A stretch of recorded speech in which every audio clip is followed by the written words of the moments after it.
last week about accusations against your elders, against the elders of the church or the pastor. And Scripture says, what? When you bring when an accusation is brought, how does it need to be brought? By hearsay? Or by a witness that saw what was happening?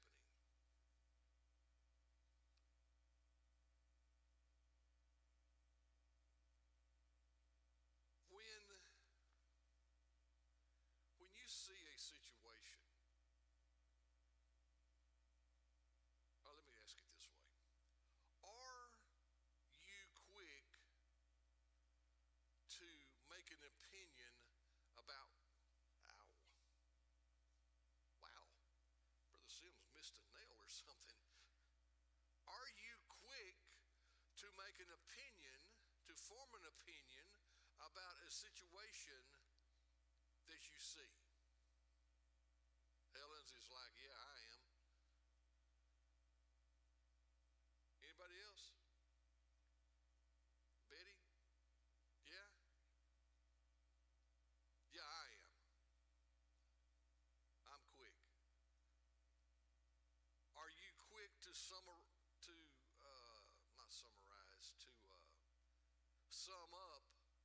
your thoughts when you see a person for the first time? Oh, now why are you smiling, Betty? She said, because guilty as charged. I am too. So why would I say that? Why would I ask that? Because when you see a situation with an elder, your pastor, you might need to take a little time in forming judgment to make sure you know what you're talking about.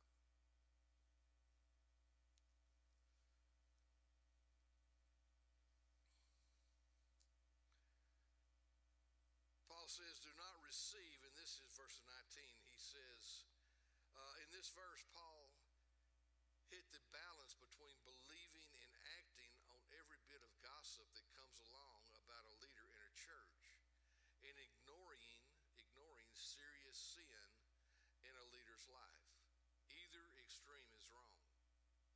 So, if you see sin in your elder, your pastor, or your leadership, and you ignore it, that's just as bad as bringing accusations that are not true. You need to have a balance. Now, as far as the leadership goes, what can you do as a leader to maybe curb some of the accusations that people might bring to you? How about be above reproach? How about not putting yourself in a situation that could be considered questionable? Here, let me think about this a minute.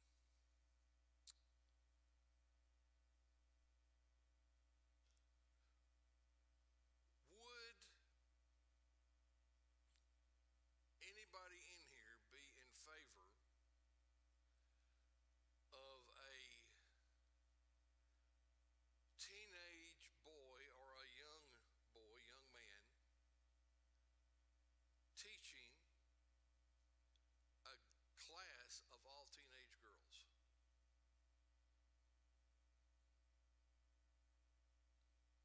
I can tell you right now, I am not in favor of that.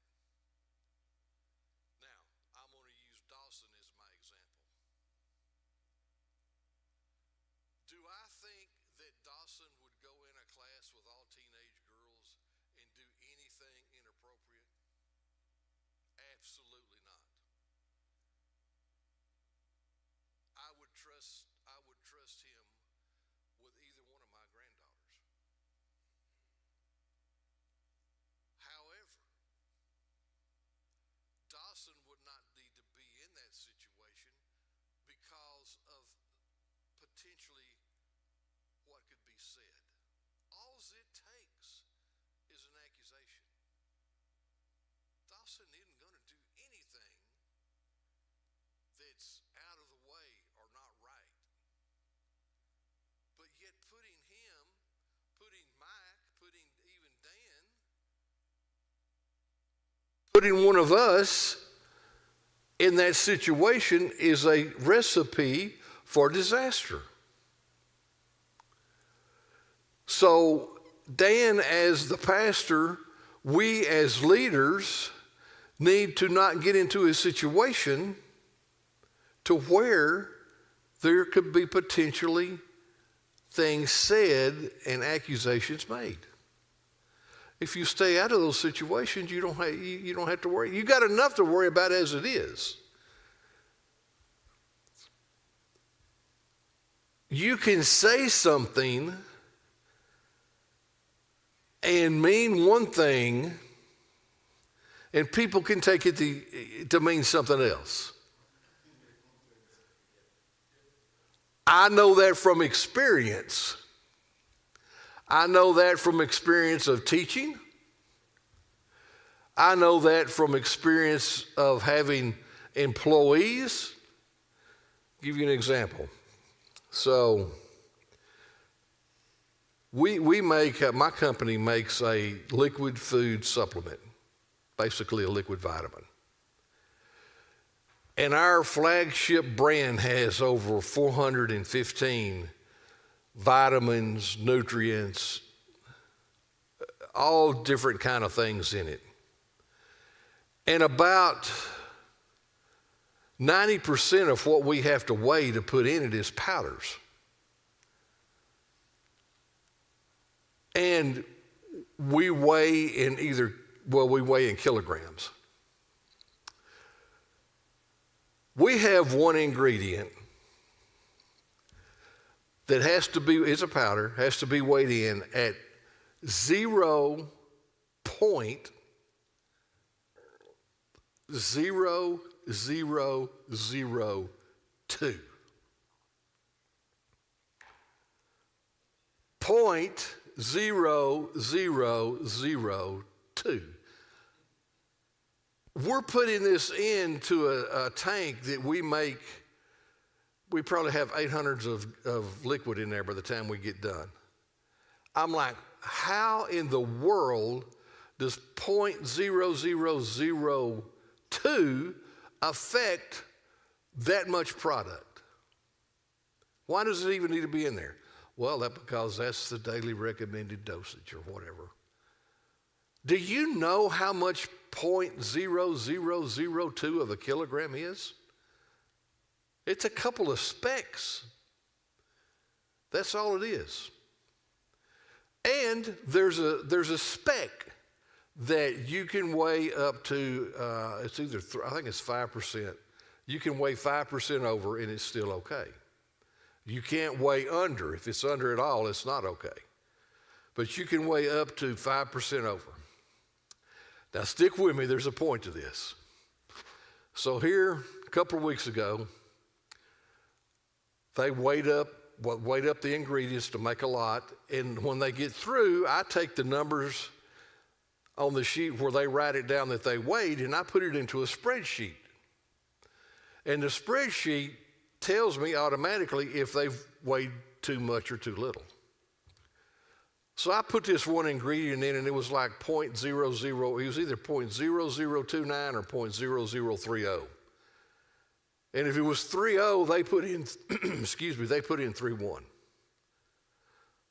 Well, over here on the side, it lit up in red, and it was like, 6 or 7% over.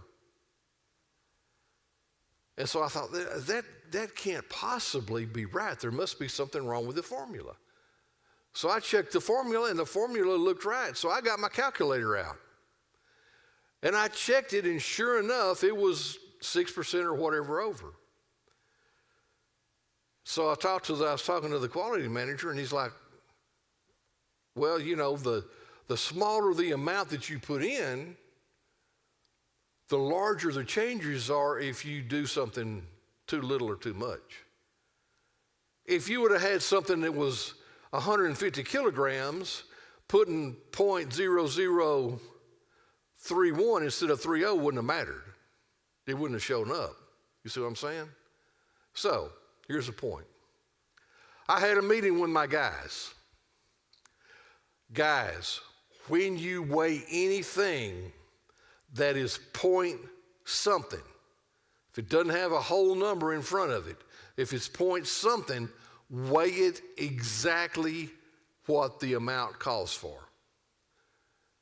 Because we can't have overages like that. And once you put it in, it's in a bucket with all these other ingredients. You can't go out and pick it back out, you know.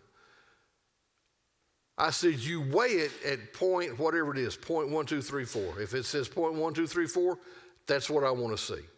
That way we won't have any problems. So fast forward to last week.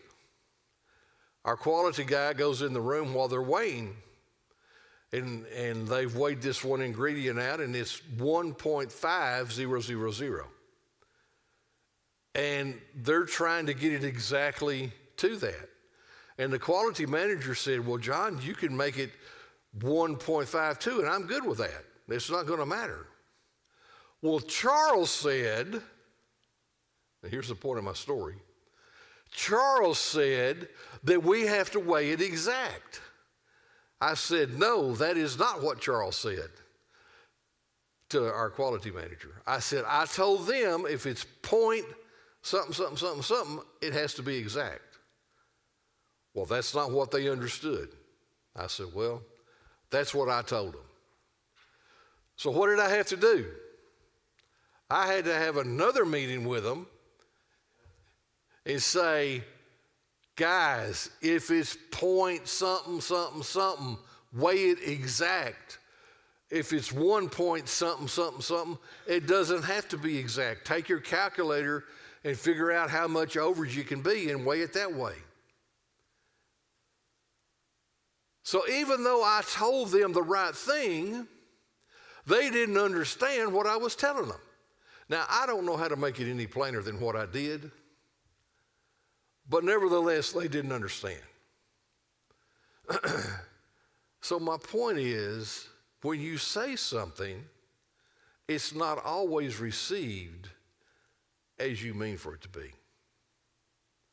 Or maybe somebody's having a conversation and you walk by and you hear part of it. Has anybody ever come to you and said, well, I heard so-and-so saying, I walked by and heard them say this? Well, if you've ever been a manager, I guarantee you've heard that, because somebody's coming to you all the time. And this is adults. And it's not even young adults. It's middle-aged and older. Coming to you saying, well, I heard so-and-so say. Really? We're all adults here. Just build a bridge and get over it. And making assumptions about what that person's saying. Well, I think they were talking about me. Well, did you hear him say your name? So when we're having conversations, we need to be guarded in our conversations. Just as we need to be guarded in the situations that we get into and protect ourselves. When we called Dan as pastor, I said, you know, Dan, I love Charity.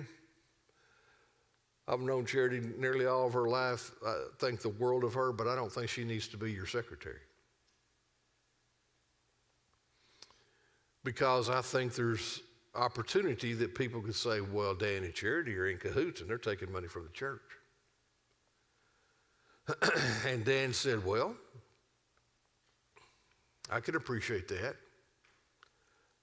However, if we hire a secretary, whether it's from our church or from outside of our church, and back then it was just Dan, you know, we didn't have any assistants, and her and I are here together, then there could be accusations made about that also. I'm like, oh, yeah, I hadn't thought about that. So, you know, you take the lesser of two evils.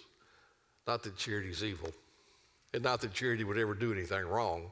I don't know if that child's ever done anything wrong. unlike Troy.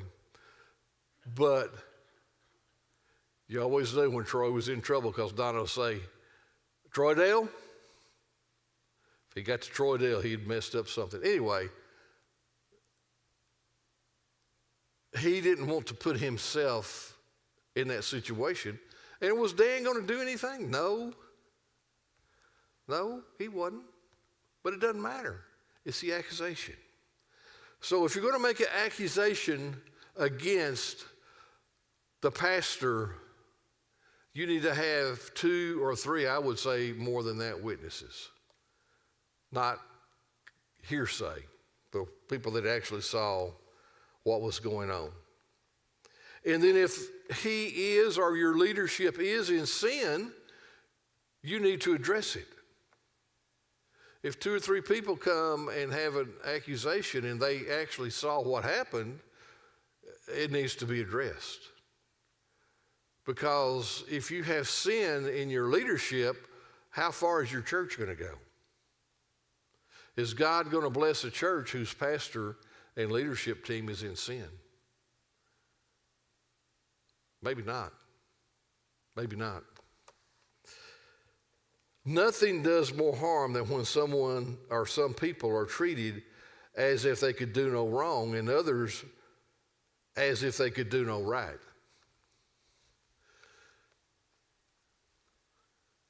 You ever been in that situation where you were treated like you could do nothing right? Didn't matter what you did, it was wrong? Anybody been in that situation? I've been in that situation. If you got a spouse, there's some times when that situation has come up. Maybe your spouse not in a good mood, maybe they're sick, but if you got a spouse, you have been in that situation. I offered to do unload and load the dishwasher for my wife yesterday. You know what she told me? No, I'm going to do it. There's too much, you can't get it all in there. Okay, fine, do it. I've learned it's just better to walk off and let her handle it. But there have been some times in my work career that it didn't matter what I did, it was wrong. It wasn't right. I don't think I've ever been the recipient of not ever doing anything wrong. Has anybody been there where somebody thought that you could do nothing wrong? Anybody? Yeah. Paul, maybe. No. Whoa, Michelle, don't shake your head so hard.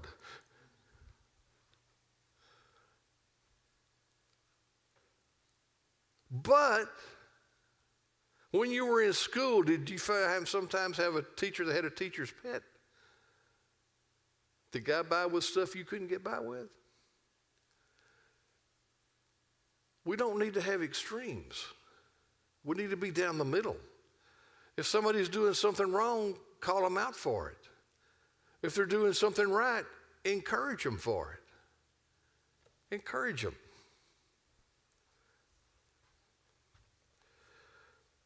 The reason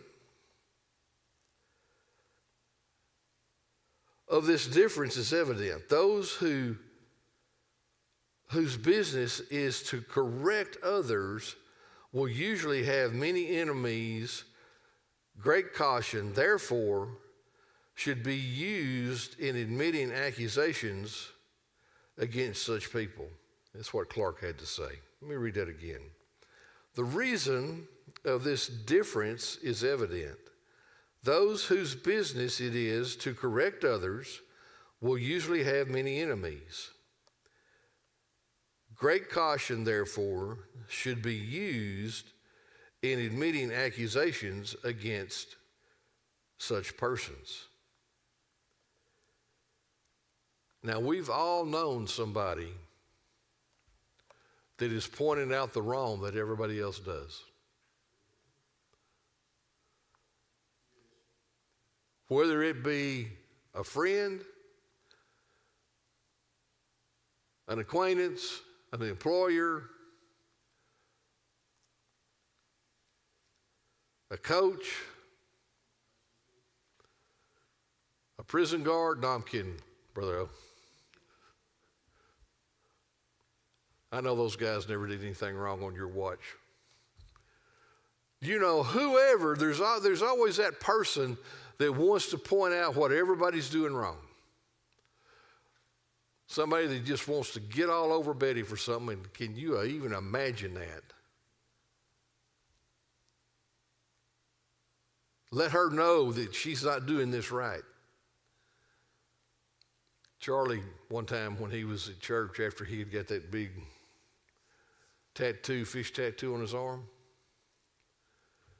had some comments about that. Well, the problem with telling Charlie he's doing something wrong is he really don't care. He's going to do what he wants to do anyhow.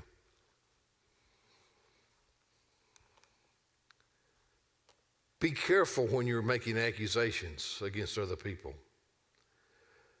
Do not receive, Paul says, do not receive an accusation against an elder except from 2 or 3 witnesses.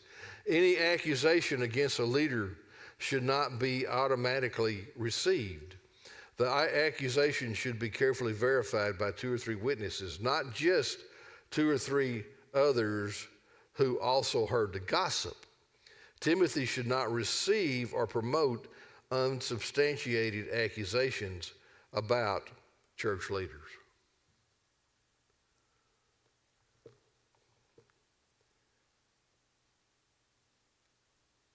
You should, and you can, be able to go to your pastor with whatever you need to say and say it to him and know that it's going to be with him. It's not going anywhere else. Unlike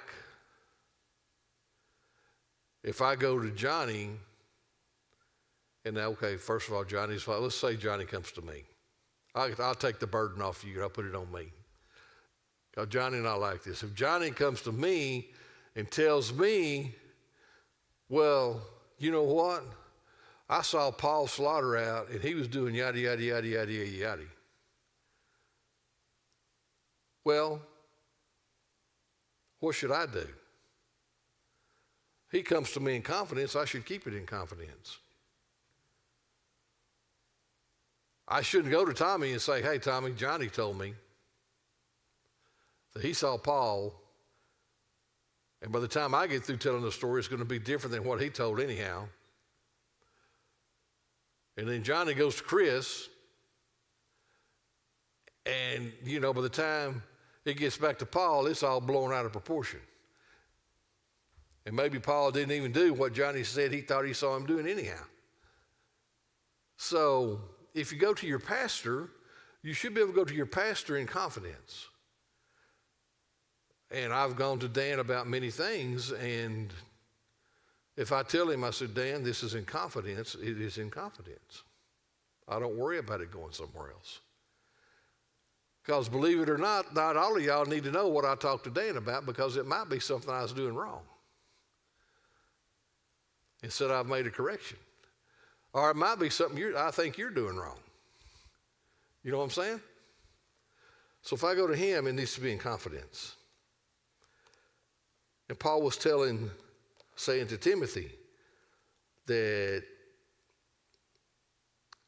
you should not promote unsubstantiated accusations about church leaders.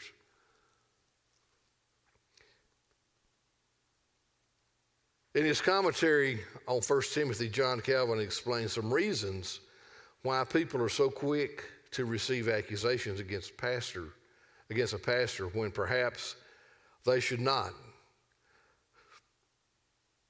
The more sincerely any pastor strives to further Christ's kingdom, the more he is loaded with spite. The more fierce do the attacks upon him come. And not only so, because as soon as any change is made against ministers of the world, it is believed as surely and firmly as if it had been already proven. So,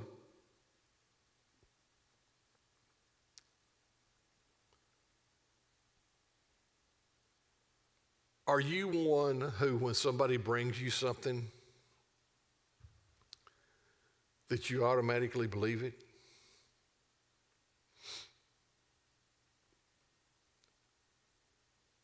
If you watch TV very much, what is getting very prevalent on TV now as far as commercials go? What are you seeing a lot of commercials about right now? The elections. And they're running ads. And they'll tell an ad about this person, and it's against this person, and tell all the things that they've done that are wrong and what shouldn't have been done, and yada, yada, yada. And then that person has their ad telling all the good things that they've done and all the great accomplishments that they have. Who in the world are you to believe? Who are you to believe? You know, I saw one against Abbott, and how he done all these things, they shouldn't have done, and so on and so forth, and how he's destroying Texas. The only thing I know is on my taxes, they was way cheaper this year than they were last year, because of legislation that was passed through the Senate and the Congress. He said he was going to get land taxes lowered, and he did. I don't know about all the other stuff that they talk about. But Paul, Michelle, Brother O, how many kids you got? How many? 3? You got 3. Y'all got 3. Helen, you have children? No children? Chris, you got 3. I had 2. Y'all had 1. So y'all are out.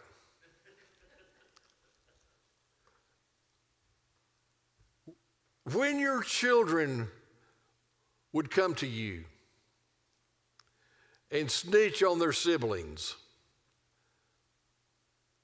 did you automatically believe the one that come and snitched?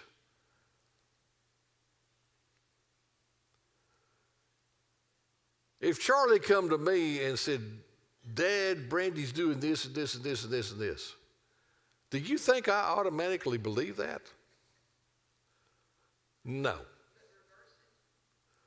If Brandy came to me and said, Dad, Charlie's doing this and this and this and this, I bought it 100%. I'm kidding. I did not. She was mean to her brother when he was little. Real mean. Ran over him with a bicycle out on the sidewalk one day. He wanted her to stay there with him, and she didn't want to. He laid down on the sidewalk, and she ran over him with her bicycle. No wonder the child had anger issues. But no, you would talk to them and try to get to the bottom of the truth, right? Now, Paul, Michelle, God love you. You might just had to whip all 3 of them because you didn't know. They didn't snitch on each other? You didn't know. I'm sure that I had paddled Charlie for some times when he didn't deserve it.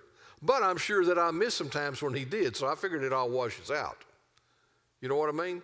But you didn't just take, if Lisa came to you, Momo, and how much difference is there in her and Jeff? 12 months, and said, well, Jeff did this and Jeff did that. Did you automatically believe her? No. Now, what if Stacy would have came to you and said the same thing? Oh, you got to think about that one. No?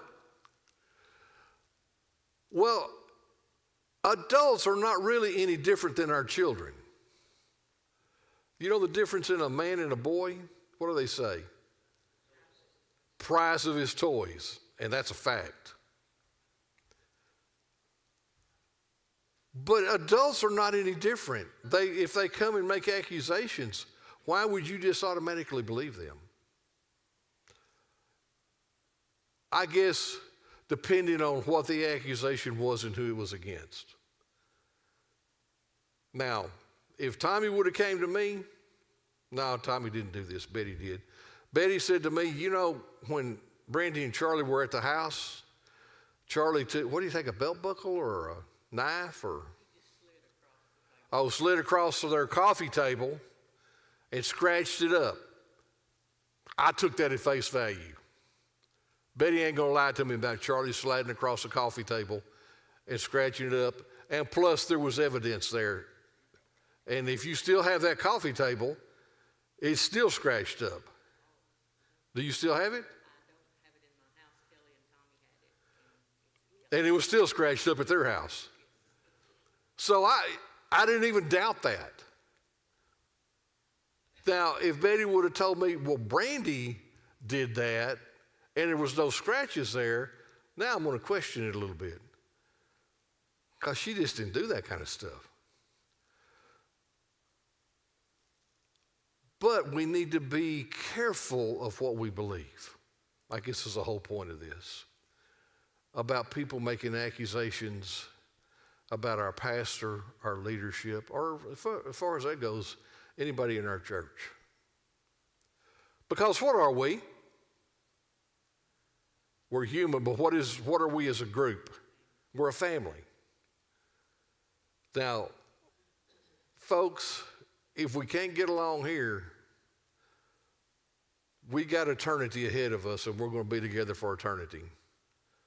But there'll be no sin there. So maybe when the sin's gone, some that are hard to get along with won't be.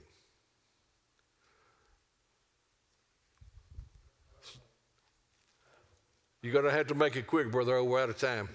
I believe that is why God said, the Bible said, and the Lord Almighty said, live in peace with one another and love one another. Live in peace? Yeah, when we live in peace and love one another, all this rumor will not even be there. Do you know my wife? No, I'm kidding. I'm kidding. Hey, my wife is a wonderful gift from God. And I am so grateful for her. So thankful that she put up with me all these years. Not only did she have to put up with me, she had to put up with Charlie.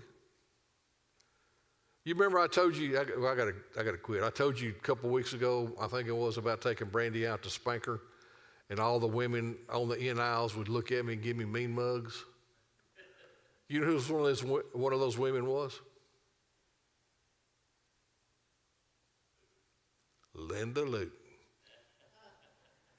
She's shaking her head. She remembers. All of them give me mean mugs on the way out. So that got nothing to do with anything. Thank you guys for being here today. I appreciate you so much. And let's be dismissed in a word of prayer. Father, thank you for allowing us to be in your house today. Thank you for this study in Timothy. I pray that you would help us to apply these principles to our lives that Paul is teaching Timothy.